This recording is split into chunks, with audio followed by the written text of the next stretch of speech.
She let her own car get hauled off like trash, my mother said, and 26 relatives at my aunt's Christmas morning breakfast went quiet. She said it with a cinnamon roll in one hand and a paper plate balanced on the other, like she was just adding one more harmless fact to the room. By then, my 2011 Toyota Corolla had already been signed over to a salvage yard for $742 using a duplicate title I never asked for and a signature that was not mine. 3 months later, a woman named Rita Nunez walked into a conference room on South Saunders Street, opened a manila file, and read one sentence out loud that made my father stop halfway through my name. Before I go on, please take a moment to like and subscribe, but only if you genuinely connect with this story, and drop a comment telling me where you're watching from and what time it is there. I always love seeing where you're all listening from. My name is Chelsea Morgan Hale. I'm 24 years old. Now let me take you back to Raleigh, North Carolina, on Wednesday, December 25th, 2024. My Aunt Denise lives in a split-level house off New Hope Road with a long sloped driveway and one of those front rooms nobody really uses except on holidays. By 10:40 that morning, the whole place smelled like coffee, maple sausage, and the artificial pine from the flocked tree in the den. Someone had put on a Motown Christmas playlist too low to hear clearly, so it just sat underneath everything like static. I got there at 10:12 in my Corolla, the same one I had bought from a retired postal worker in Clayton 18 months earlier. It was silver, with one crack in the right taillight and one stubborn patch of clear coat peeling near the trunk. I paid $6,900 for it in two cashier's checks and a final $800 in cash after 6 months of weekend shifts at the dental office and nights at a wine bar on Glenwood Avenue. It was not glamorous. It had 158,000 miles on it, but it was mine, fully paid for, and it got me from my apartment in Southeast Raleigh to Briar Creek Family Dental every weekday at 7:10 in the morning. That matters because people hear junkyard and think old car, no big deal. They think inconvenience. This was not inconvenience. This was my way to work, my way to my life, my proof that at 24 I was finally not asking my parents for anything. I had parked on the street because the driveway was full. I remember locking the Corolla and hearing that little chirp. I remember checking my tote for the peach pie I'd brought and my extra pair of scrubs because I was due at the wine bar by 4. I remember all of it because within 2 hours that ordinary sound, that ordinary habit, started to feel like evidence. Inside, my mother Diane Hale was in one of her bright red sweaters with little pearl buttons down the sleeve, and my father, Thomas Hale, was standing near the coffee maker, explaining mortgage rates to my cousin's husband who had not asked. My younger brother Evan was opening gift cards with his two kids on the rug. Everyone was doing the regular Christmas choreography of smiling too hard and asking each other about traffic. I have one of those families where cruelty is usually folded into manners. Nobody yells, nobody throws things. They say sharp things in level voices and wait for your face to change. Then later they say you misunderstood. My mother was especially good at that. She believed in saying ugly things with a calm expression, because calm people get believed. At 11:36 after gifts but before we sat down for food, my Aunt Denise asked if anyone had seen where I'd parked because a silver sedan had been left too close to her mailbox, and the mail truck had already clipped it once that week. I said street right past the hydrangeas. My mother took a sip of coffee, looked directly at my aunt and said, "Not anymore." She let her own car get hauled off like trash. The room went still. Not movie still, real still, fork against plate, chair leg on hardwood, a child halfway into a cinnamon roll. 26 people hearing one sentence and trying to figure out if it was a joke. I said, "What are you talking about?" She shrugged one shoulder. "You should know, it was your car." My father did not look at me. He stirred his coffee for too long. That is still one of the things I remember best.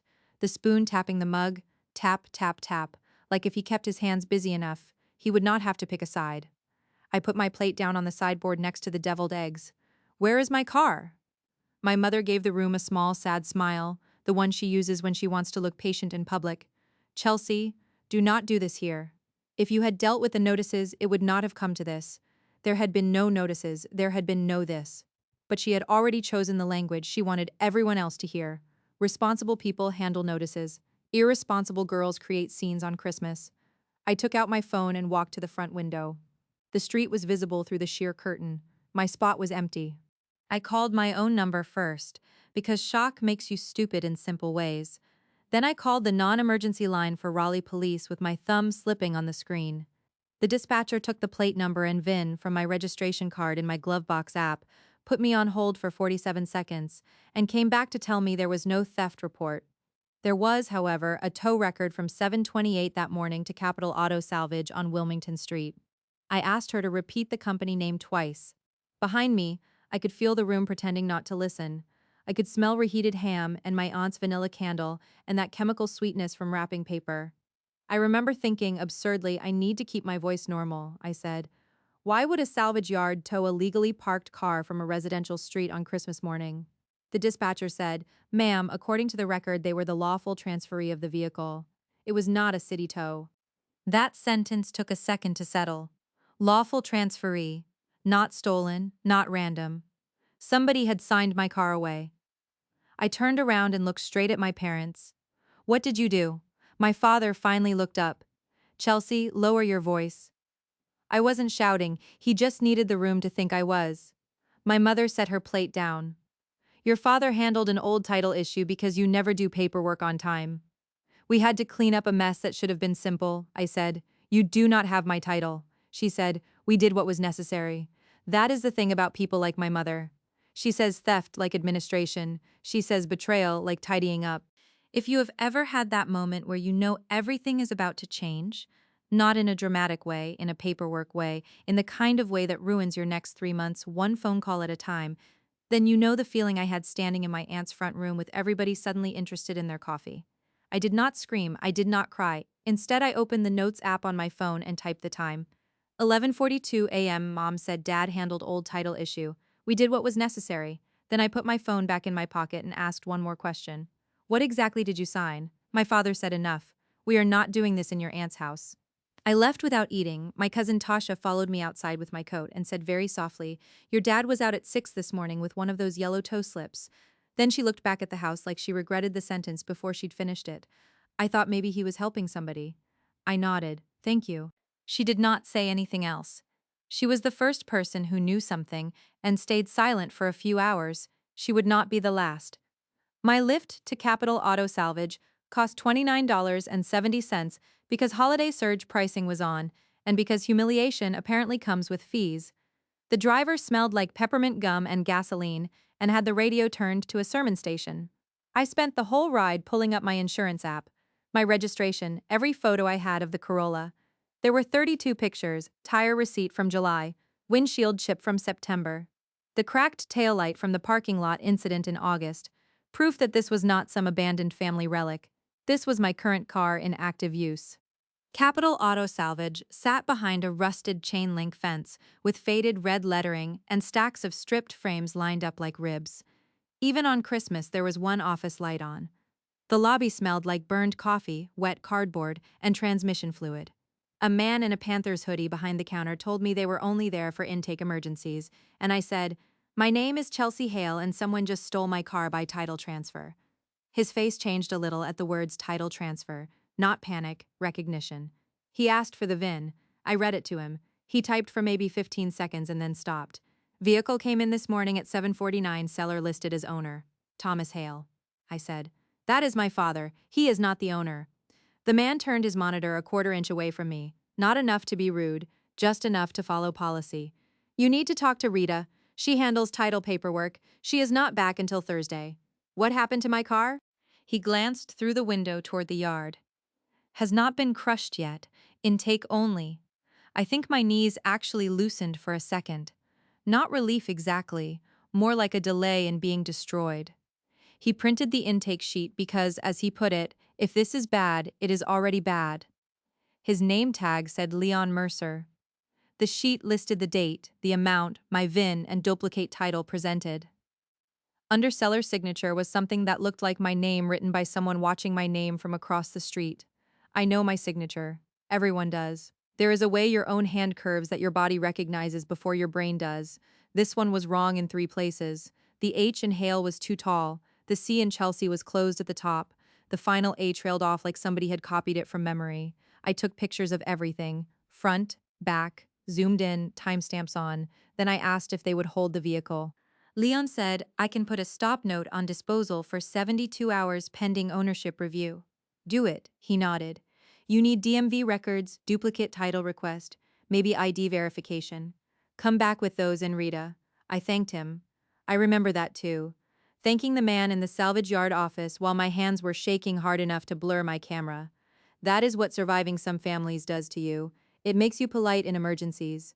I spent Christmas afternoon in my apartment on South State Street, sitting on the floor in front of my coffee table with my laptop open, and every document I could find spread around me in neat lines. Registration, purchase bill of sale, insurance card, county tax receipt, oil change invoice from September, time-stamped parking permit application from my apartment complex.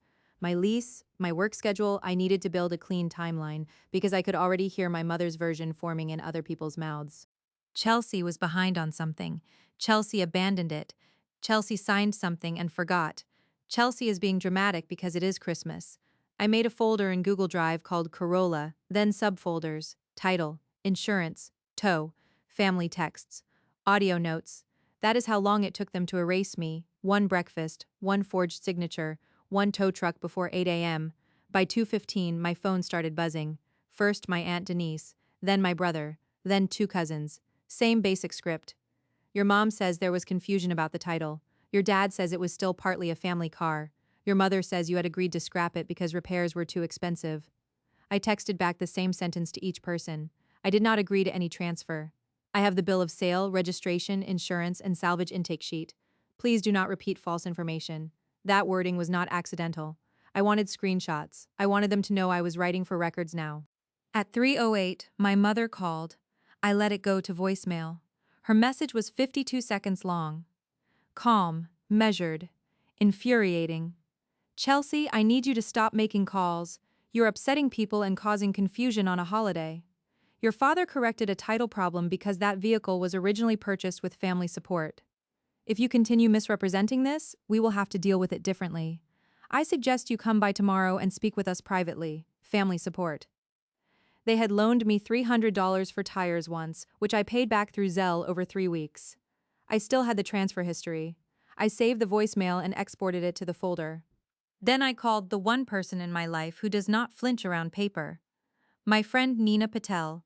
We met when we worked together at a coffee shop in college, and now she is a paralegal at a small firm in Cary that handles property disputes and contract messes for people who thought family would be simpler than strangers. She picked up on the second ring. I said my parents stole my car with paperwork. There was a pause. I could hear keys, maybe her apartment door locking. Start at the top, she said. I told her everything. The quote, the empty curb, the tow record, Leon, the duplicate title note, the signature. When I finished, she said, do not warn them. Do not explain yourself. Tomorrow morning you go to DMV and ask for the duplicate title application and any supporting ID record connected to the issue date. If the clerk resists, ask how to request copies as the listed owner. Then get your original title history printout. Then your apartment cameras if there are any on the street. Then tow records. Build your own packet before they build their version. I said, should I call the police? She was quiet for a second. You can, but first get the records. Your parents are counting on being older, calmer, and sounding more believable. Paper interrupts that. Paper interrupts that. I wrote it down. Now let me take you back to Thursday, December 26, 2024 at 8:11 in the morning in the DMV office on Spring Forest Road. If you've ever stood under fluorescent lights with a number ticket in your hand and felt your life reducing itself into forms and counters and whether a stranger had enough coffee to help you, then you know exactly what that room felt like, industrial floor cleaner. Winter coats damp from drizzle. The printer chirping every 40 seconds. I had not slept more than 2 hours, but I had a notebook, a charger, a blue folder, and every receipt connected to that car. The clerk who called my number was a woman in her 50s named Melissa Grant. Her nails were painted dark plum and there was a tiny crack in the plastic shield near the speaker.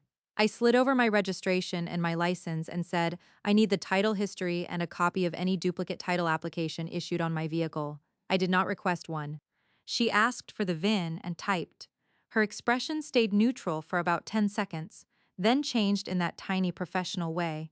People change when they realize they are looking at the center of your problem. Duplicate title issued December 17th, she said. I had to grip the edge of the counter. To whom? It shows mailed to local pickup application submitted in person. By me? She looked at the screen again. Application states owner present. I was at work on December 17th. She glanced up. Do you have proof of that? I slid over my time card screenshot from Briar Creek Family Dental. Clocked in at 7:58 a.m. Clocked out at 4:22 p.m., security badge use at 7:53, payroll app. GPS timestamp from my lunch run to a salad place on Falls of News at 12:14. It looked excessive. That was the point, Melissa said. Hold on. She disappeared into a back office and came out with a supervisor named Byron Ames, a tall man with wire-frame glasses who spoke in that careful, low-volume people use when they know anger is near. He said they could provide a certified title history that day and a copy request form for the duplicate application packet. I said I would wait. While they processed it, I called my apartment office and asked whether the front-facing exterior cameras had caught the street between 6 and 8 Christmas morning. A leasing assistant named Brooke said she could not release footage directly, but could note my request if law enforcement or management needed to review it. I asked her to note the exact time range and my parking spot. Then I emailed the request, so there was a timestamp. At 9:27, Byron came back with the certified title history, original North Carolina title issued to Chelsea Morgan Hale on June 14, 2023. Duplicate title issued December 17, 2024. No lien. That was bad enough. Then he lowered his voice and said, "The application includes an ID number ending in 8411. Does that match your license?" It did not. Not even close. That was the first clean crack in their story. I asked if he could print the duplicate application then and there. He said no, not without the records unit processing the request, but he did tell me something I have never forgotten. He said the signature on these forms is often the least useful part. The supporting ID is what people forget to fake carefully. People, not parents, not family, just people. I left with the certified title history, the records request receipt, and a printed copy of the duplicate issue date. In the parking lot, while cold rain tapped against my windshieldless life, I called Rita Nunez at Capital Auto Salvage. Leon had given me her extension. She picked up on the fourth ring. Her voice was brisk and dry, like she'd already dealt with 3 bad excuses that morning. I said, "My name is Chelsea Hale. My father sold you my Corolla using a duplicate title that was issued with an ID number that is not mine." She did not interrupt me. I kept going. "The car came in yesterday. Leon put a hold on disposal. I have title history in hand, and I need to know exactly who presented the paperwork." She said, "Can you come in this afternoon with your ID and registration?" "I can be there by 1. Bring anything with your signature from before December. I do not need a speech, I need comparison." That was the moment I knew she might actually help me. Not because she cared about not being made part of a mess she could have avoided. At 1:06, I was back in the salvage yard office. Rita Nunez was exactly the kind of woman you want guarding a paper trail. Mid-60s, silver bob, rectangular glasses on a chain. She wore a navy cardigan and had arranged 3 stacks of forms at exact right angles on her desk. The office smelled like copy toner and stale coffee. She took my ID, my registration, my original purchase bill of sale, my September oil change receipt, and a Christmas card I'd signed for my landlord on December 10th. She laid them beside the transfer sheet my father had brought in. Then she looked at all of them for maybe 20 seconds. "This is not the same hand," she said. I did not say, "I know." I just nodded. She flipped open the intake file. Vehicle delivered by Eastline Towing at 7:49 a.m. Seller presented duplicate title and driver's license. Seller named Thomas Hale. Female passenger answered 2 verification questions before I finished asking them. "Female passenger?" "Yes, my mother." Rita adjusted her glasses. "I do not know who she was. I know she said the car had been sitting and that the daughter had moved on. I remember that because I wrote daughter moved on in the note margin. People say odd things when they want a rushed transaction to sound normal." I think part of my body left itself for a second. Not the scared kind, the clarifying kind. My mother had sat there while another woman processed my car into scrap and filled the silence with a story about me moving on. That is a different kind of theft. Not the stealing kind, the narrating kind. Rita asked, "Did you authorize either of them in writing at any point?" "No." "Did you sign a power of attorney?" "No." She nodded once. Good, simpler. Then she turned the file toward me just enough that I could read the copied driver's license number used at intake. It matched the DMV number ending in 8411. Not my number. I took a picture with her permission. Then I asked the question I was almost afraid to ask. "Can the car be returned?" She exhaled through her nose. "Not today. It has not been crushed, but intake processing has begun. Parts hold, fluids drained. It can be released if ownership is corrected and fees are paid." "How much?" She looked at the screen. "Current hold, tow, and admin total is $618. That changes daily." I laughed once. Not because it was funny, because apparently my parents had sold my car for $742 and left me needing $618 to get it back after they had already stripped dignity out of the transaction like a removable part. I paid it that day on my Visa. Rita printed the receipt. I still have it. If you have ever had to spend your own money to recover something somebody else stole from you, then you know there is a very specific kind of rage in that. Not the explosive kind, the accounting kind, the kind that makes you save every receipt in a folder called damages and keep going. Before I tell you what the duplicate title packet showed, please like and subscribe if this story is hitting somewhere familiar for you. And if you have ever had a person hurt you and then act inconvenienced by your reaction, I need you to know I see you. That afternoon, I also called Eastline Towing.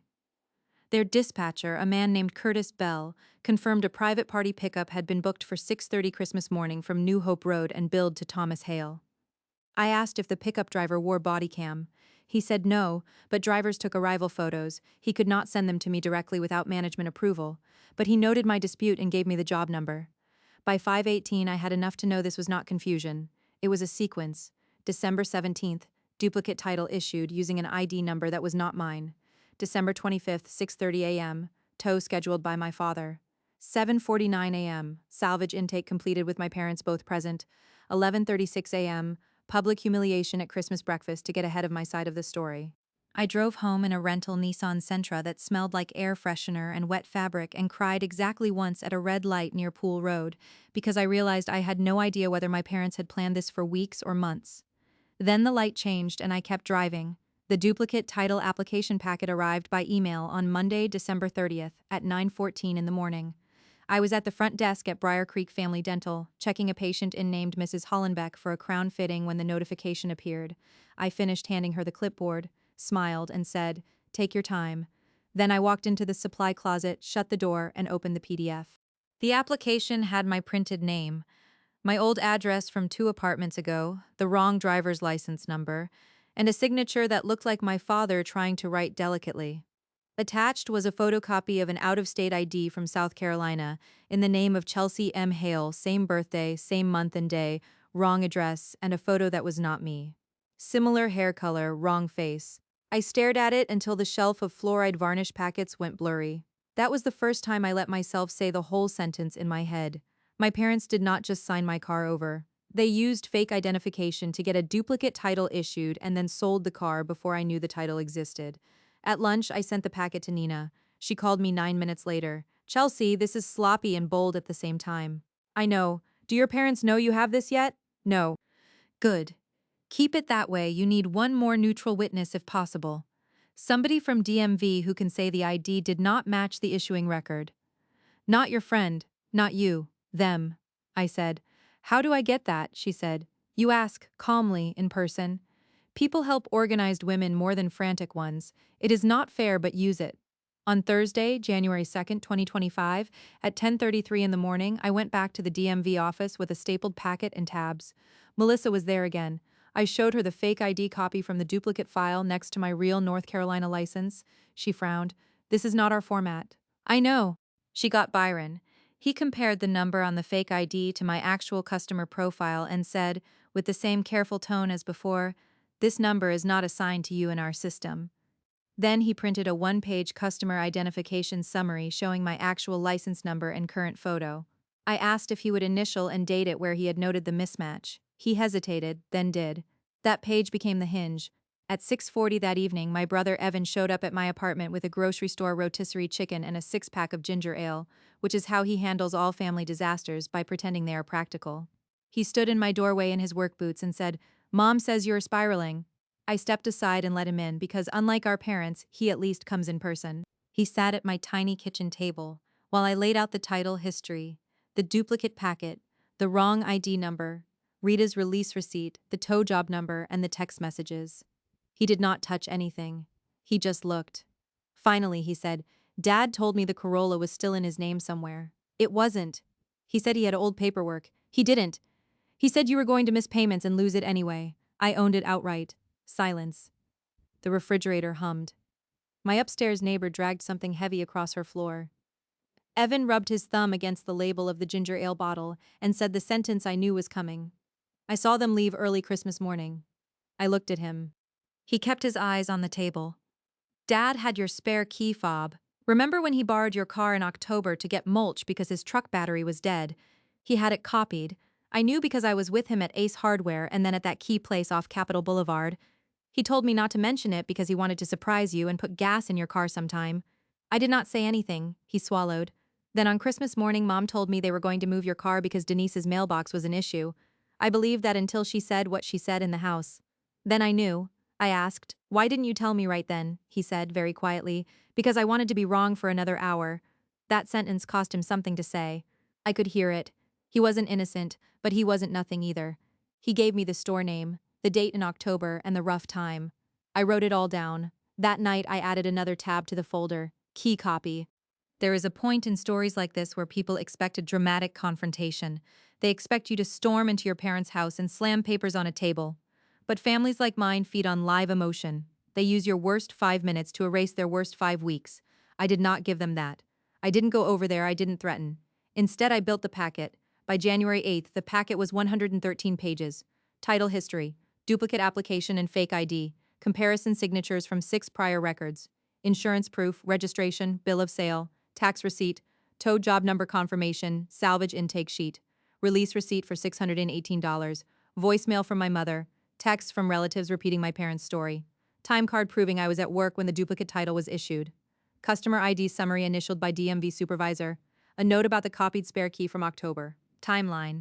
I printed 3 copies at a FedEx on Wake Forest Road. The print room smelled like hot toner and carpet glue. The woman at the counter asked if I wanted binding. I said no. I wanted tabs and clips. Binding is for finished stories. This one was still moving. Now let me take you back to Sunday, January 12th, 2025, at 2 o'clock in the afternoon, at my parents' house in Garner. I did not go there to reconcile.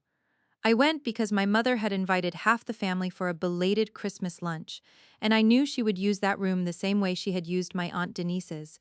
She likes crowds. Crowds blur responsibility. But by then I had also done something else. I had sent 1 packet to my parents by certified mail, signature required on Friday afternoon. Another went to my Aunt Denise because it happened in her house. Another went to my brother, and one went to a woman named Carla Benton who attends church with my mother, serves on every hospitality committee, and had already left me a voicemail saying, "Honey, I know your parents are trying their best in a complicated situation. Complicated people love that word. It helps them avoid nouns." The packet arrived at my parents' house Saturday at 11:18 a.m., signed for by Thomas Hale. I know this because I tracked it. When I walked in Sunday, the first thing I smelled was lemon furniture polish and pot roast. My mother had moved the living room chairs into a conversational half-circle, which is how she stages correction. My father was at the end of the hall pretending to look for batteries. My Aunt Denise was helping in the kitchen and would not meet my eyes. Carla Benton was there, so were 14 other people, including my cousin Tasha, who gave me one quick nod. My mother greeted me like a receptionist. "Chelsea, I'm glad you decided to come with a cooler head." I took off my coat and said, "I came because you like witnesses." Her smile thinned, but only by a millimeter. Lunch lasted 34 minutes before she did it. We were clearing plates when Carla, trying to be helpful in the way meddling women often think is holy, said, "I'm just praying this family can find a gentle way through all the confusion." My mother set down a gravy boat and sighed softly. There is no confusion. Chelsea has chosen to make a salvage matter into a character issue. Character issue? The room went quiet again. Different room, same method. I said nothing. She went on. That car was not in the condition she represents. Thomas tried to help. We corrected paperwork that should have been addressed months ago. Now she is spreading ugly accusations because she feels embarrassed. I looked at my father. He stared at the floor vent. Then my Aunt Denise did something I did not expect. She dried her hands on a dish towel, came out of the kitchen, and said, "Diane, I read the packet." Not loud, just clear. My mother's head turned. "Denise, I do not think this is the moment. It became the moment when you did it in my house on Christmas." That was the first crack from inside the family. Carla Benton started to say something about Grace, but Denise cut her off with one raised hand. "No, not this time." I still did not speak. I wanted them to keep choosing. Denise looked at my father. "Tom, did you or did you not sign Chelsea's car over to a junkyard?" He cleared his throat. Denise, you do not understand the title problem, she said. Then explain the fake ID. The room changed. You could feel it. 15 faces turning toward one simple noun. ID. Not feelings, not misunderstanding. ID. My mother stepped in immediately. There was no fake ID. You were reading documents without context. Then there was a knock at the front door. 3 quick raps. My father actually flinched. Not visibly to everyone, maybe, but I saw it because I was looking for movement. My brother Evan, who had known she was coming because I had asked him to let her in if I was in the kitchen, opened the door. Rita Nunez stepped inside in a charcoal coat holding a manila file. Behind her was Byron Ames from the DMV, still in his work slacks because he had come straight from the office. He had agreed only to drop off a clarification letter for me at that time because he did not want to discuss customer records in a parking lot. I had not expected him to walk all the way in, but Rita had apparently stronger momentum than all of us. If you have ever had that moment where the truth finally enters the room on its own legs and you realize you do not have to perform anymore, you know how strangely calm it feels, not triumphant, just accurate. Rita looked around at the crowded living room and said, I am here for Chelsea Hale. I brought the release correction and payment adjustment. My mother said this is not appropriate. Rita did not look at her. I was invited by the owner of the vehicle. Then she handed me the file. Inside was a corrected ownership acknowledgement from Capital Auto Salvage, a refund check for the $742 paid on the fraudulent transfer made out to me after their insurer reversed the seller payout, and a note stating they were cooperating fully with DMV fraud review and law enforcement if requested. Then Rita, who had no idea how many years of my life had led to that room and did not care, opened her own copy and read aloud from the intake note she had written Christmas morning. Female passenger answered verification questions for seller. Stated daughter had moved on and vehicle was hers to dispose of. Nobody breathed. She turned one page. Presented driver's license number does not match corrected owner profile provided January 2nd. Transfer accepted in error pending fraudulent duplicate title review. Then Byron, standing one step behind her like he'd rather be anywhere else, said, for clarity, the identification number used on the duplicate title application is not assigned to Chelsea Morgan Hale in our records. That was it. No courtroom language, no speech. Just one stranger from a salvage yard and one DMV supervisor saying exactly what the paper said. My father opened his mouth and said, Chelsea, I can XP, and stopped, halfway through explain. My mother did not cry, she did not shout. She put one hand on the back of a dining chair and said, very carefully, there must have been an administrative mix-up. Rita looked at her for the first time. Ma'am, an administrative mix-up does not answer my intake questions for another woman's vehicle. The room stayed silent for maybe 8 seconds. Long enough to hear the dishwasher running in the kitchen. Long enough for Carla Benton to look down at her own hands. Then my Aunt Denise said, I need everyone who is not helping to leave. It was one of the best sentences anybody has ever said for me. People began collecting purses and coats in that stiff, embarrassed way grown adults do when they have just learned they backed the wrong person. Carla tried to touch my elbow on the way out and I stepped back before she got there. My cousin Tasha squeezed my shoulder once and whispered, I'm sorry I waited. My mother watched every face that left. That was the real consequence beginning. Not legal, social, immediate. She had always depended on controlling first impressions. This time the first clean version did not come from her. After the room emptied down to me, Evan, Denise, my parents, Rita, and Byron, my father asked, what do you want? I said, an itemized repayment, the key copy information in writing, reimbursement for the rental, the $618 I paid to get my own car released, and no further contact except by email. Simple, specific, documentable. My mother said, you're talking to your parents. I said, I'm talking to the people who filed for a duplicate title and sold my car. Rita handed me one final sheet. Our insurer will be billing the presenting seller for the reversed payout and administrative costs. We have his address.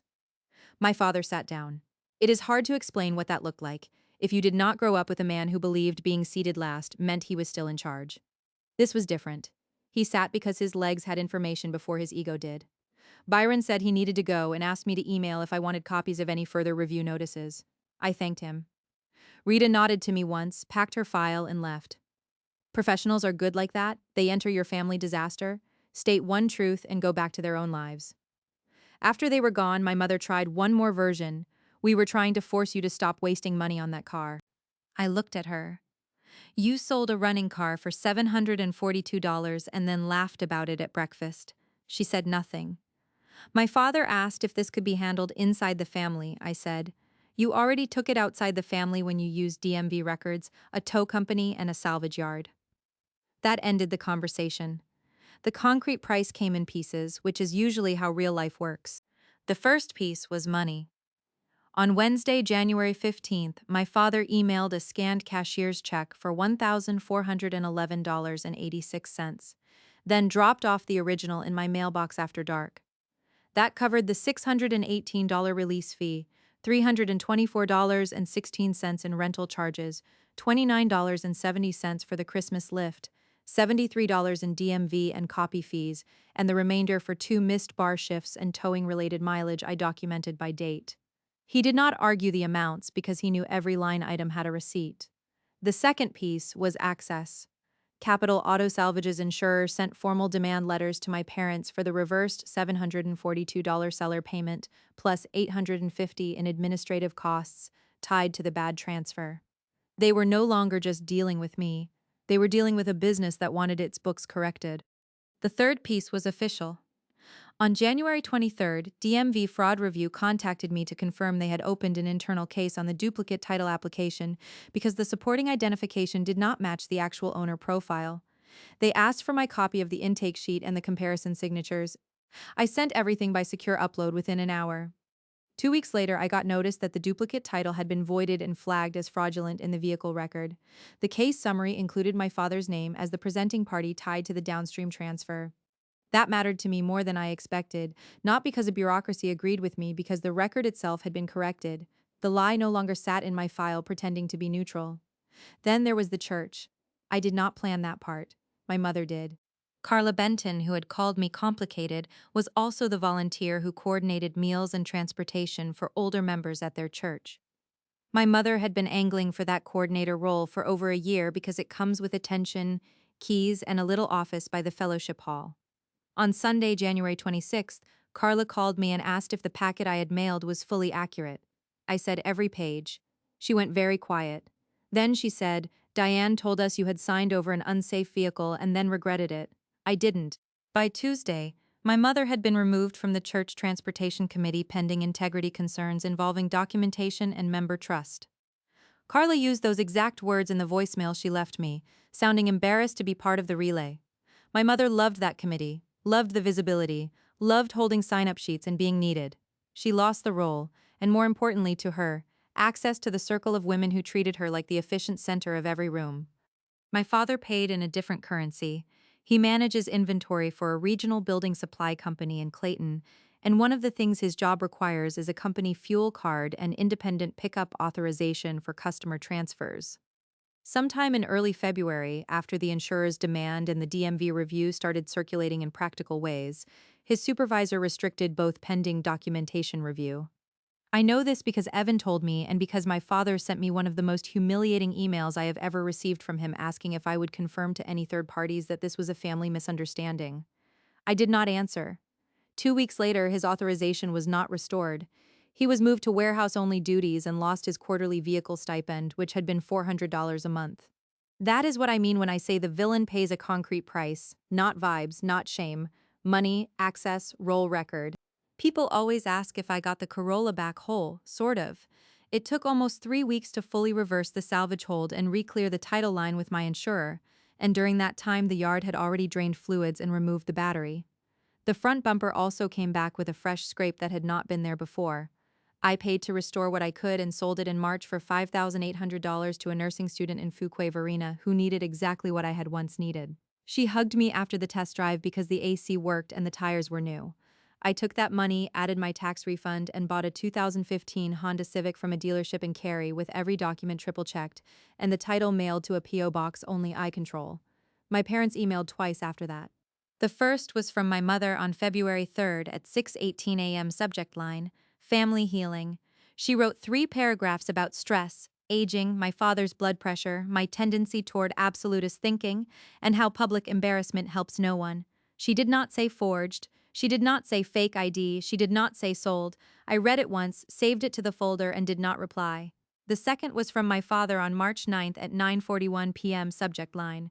Can we talk? It was 4 lines long, he said. He had made a bad judgment call and hoped we could move forward without outsiders involved further. Outsiders, as if the problem had been Rita and Byron entering the room, not him dragging my life into theirs. I replied with one sentence, "Please keep all communication to necessary matters only." He sent nothing back. If you have ever had people hurt you and then call your boundaries harsh, then you already know this part. Winning does not create a warm ending. It creates clarity. Those are not the same thing. I still talk to my brother carefully. He earned back some ground by telling the truth when he did, and by texting me a photo of the key copy receipt from the hardware strip on Capitol Boulevard after he dug through his truck console and found it folded in an old invoice. Dated October 12, 2024, at 3:47 p.m. One duplicate remote key. $48.99. That receipt went into the packet too. I still talk to my Aunt Denise. More now, actually, than I did before. She told me in February that she had spent years letting my mother say ugly things in polite tones because confronting her always ruined the holiday and it just seemed easier to let you bounce back. That sentence hurt more than I expected. Easier for whom? But at least it was honest. Tasha apologized too. So did Carla Benton in a strained little parking lot conversation after a grocery run in March. She said I should not have called it complicated. I said no, you should not have. Then I got in my car and left. The folder still exists. Corolla is now archived on an external drive and in cloud storage. 126 pages by the time I was done. Receipts, voicemails, screenshots, demand letters, certified mail confirmations, title correction notices. Sometimes women ask me why I kept all of it after the money came back and the record got fixed. Because the damage does not disappear because you won. That is the honest ending. I was 24 years old and my own parents looked at a car I had worked for, a thing I used every single day to carry my life, and decided they could convert it into a lesson in cash before breakfast. Then they stood in a family living room and tried to turn my confusion into proof that I deserved it. I do not have a soft conclusion for that. I do not have one of those lines about forgiveness setting you free. What I have is better. I have the corrected title history. I have the refund check. I have the insurer demand letter. I have the cashier's check they had to send me. I have the church voicemail. I have the email where my father asked me to help him sound innocent. I have Rita's note in black ink saying, "Daughter moved on," because that is what my mother wanted a stranger to believe about me while she helped sign away my car. She was wrong. I did not move on. I moved carefully. And 3 years from now, 10 years from now, whenever somebody in that family wants to describe me as dramatic or difficult or cold, there will still be a corrected state record with their names attached to a fraudulent duplicate title and a salvage transfer that never should have happened. That is enough for me. Not peace, not closure, just enough